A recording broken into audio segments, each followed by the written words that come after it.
Hello everyone, welcome to this Voiceflow tutorial. So in this tutorial, what we're going to do is that we're going to pull data from our Supabase database, and we're going to populate that data in our cards within our carousels, right? So it's going to be a bit more dynamic, right? So that's what we're going to do in this video, and yeah, let's begin. So first of all, you grab your carousel step, which is something I've already done here, right? So what we're going to do essentially is that we're going to pull the link. We're going to pull data.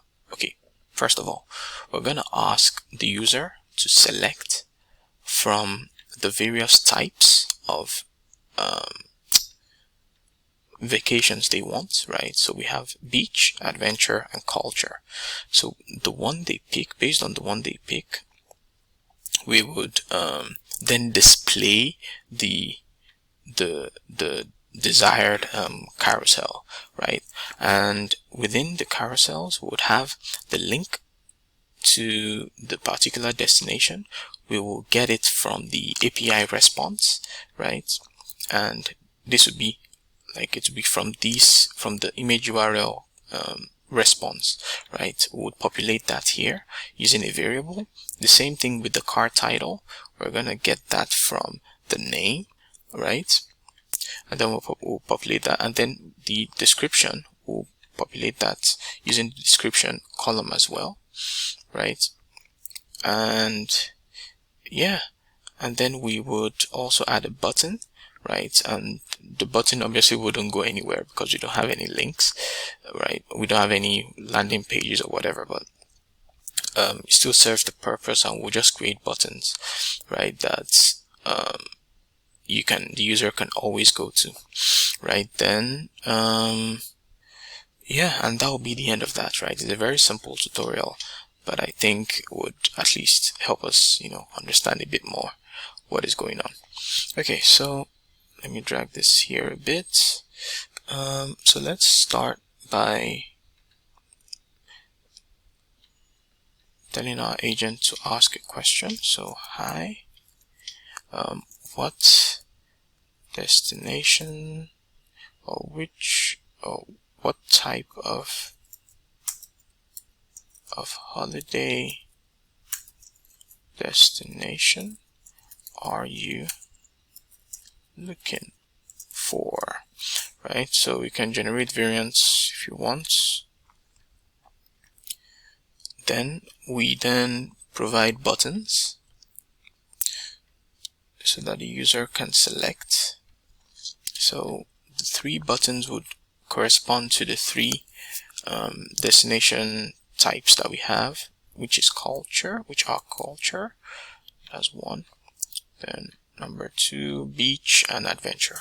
Okay, beach, then another adventure, right? So those are the 3 buttons we have. Then we can also implement a no match. I only understand culture, beach, and adventure. Please select the right choice or something. Anyways, now we can just all 3 of these can map here, right? All 3 of them can map here. Good. So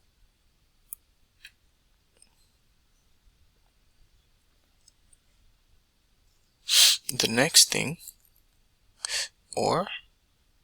no, we need to that's an error. We need to capture the user's selection in a variable, right? So we need to basically take the set step. So we can just come here and say set it as a value. Okay, let me reload. Okay, so set the variable, So the new variable we would use is, let's create a new variable. We'll say that is destination type, right? So we can create the variable, and then we'll set that variable to culture for the first. Okay, I think I need to reload again. Okay, destination type, yeah. Okay, so that has been set to culture. Now that's if the user selects this. Now we can simply just duplicate this, duplicate, and then duplicate. Right, so no, this is wrong. Let's do this, yeah, and then this. So we can just edit this to be, instead of culture, this would be adventure, and then here instead of culture we would have, okay, this is actually adventure. The last one was beach, not adventure. This one here is the beach. Yeah, there we go. So now that we've been able to set our destination type, we can then push all that in here. Okay, so push all that in here. Good. So now that we've done that, let's now come here to edit our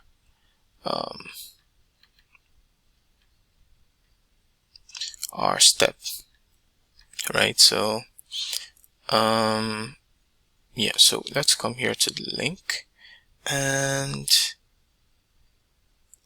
so depending on the destination type provided, we would have to populate the link, right? So one way we can do this is, okay, one way we can do that is actually getting the information from the database, right? So we need to use a get request to get all this information and filter using the type, right? So I think I made another error here by, doing this too early. So let me just drag this out of the way. I have a get request already here. So it's basically the same we've been using, right? So you have the various, you have the main link, and then you have what you're filtering by. You're filtering by the type, then equal to, then dot culture, right? Then the headers are the same, the API key authorization the same as previous tutorials. But in this case, we are trying to filter by the type, but we want it to be dynamic. Right now it is set to culture, hard coded to culture, so it will only filter for culture, but we want it to be dynamic, so we will set this to destination type. Exactly. So now it is dynamic, right? So any value we select here is what will get passed in to this link. So now we can then, yeah, we also need to capture the response, right? So the response, like I said in a couple of tutorials back now, right, the response is stored in a variable called response within Voiceflow. So we need to basically create various variables now, right? So we can say response, that is the so response. Okay, let me first send this so that I can explain a bit better. So the destination type, let's say culture, right? And then we hit send. So now what I'm saying now is that for us to be able to remember the things I said we needed to get, the name, we need to get the destination, description, we need to get the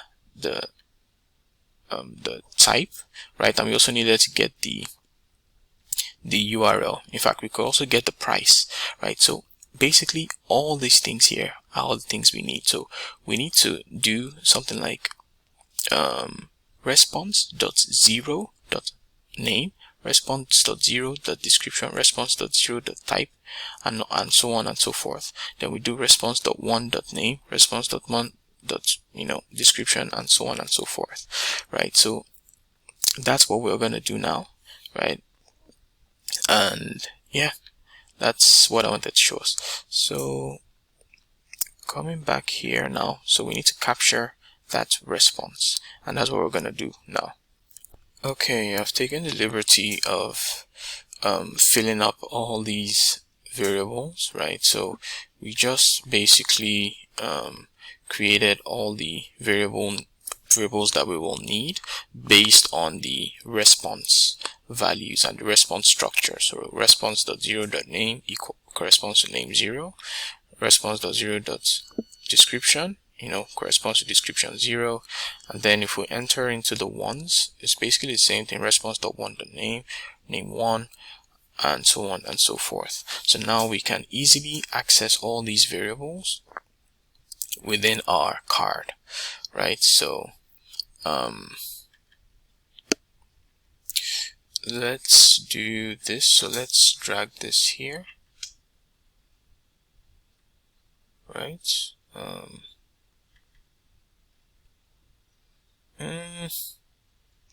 Okay, I'm starting to have a rethink. I'm thinking we can do something else instead. Nah, I think we're good.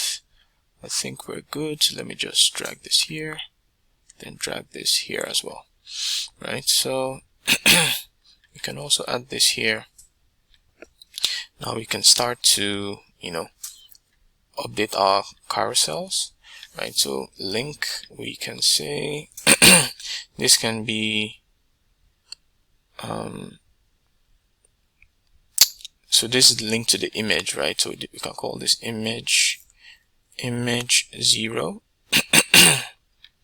right? Then we can call this location name 0, right? And then the description can say this is, so I can just leave this here and say description 0. And then the buttons, we can add a label. Okay, let me reload this. Okay, this has been reloaded. Let me try it again. Now I can access that. So the button is let's say click here to book for, and then maybe we can use the name again, name 0, right? And then action, we can ask it to open a URL, right? Okay, let's reload this again. Okay, so let's add our action now. Open URL, we can just call this go to URL / name, right? Name 0, right? So we'll do this for all the other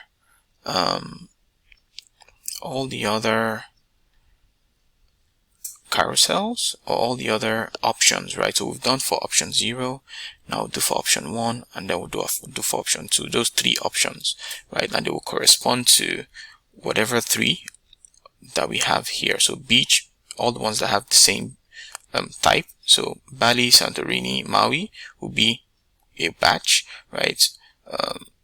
And the others, right? I think my point is clear, right? So you can do that by yourself, or you can follow me and come to the next video and see how it all looks like and it all works out. But for now, I think we've done more than enough, and I'll see you in the next video. Thank you very much for watching.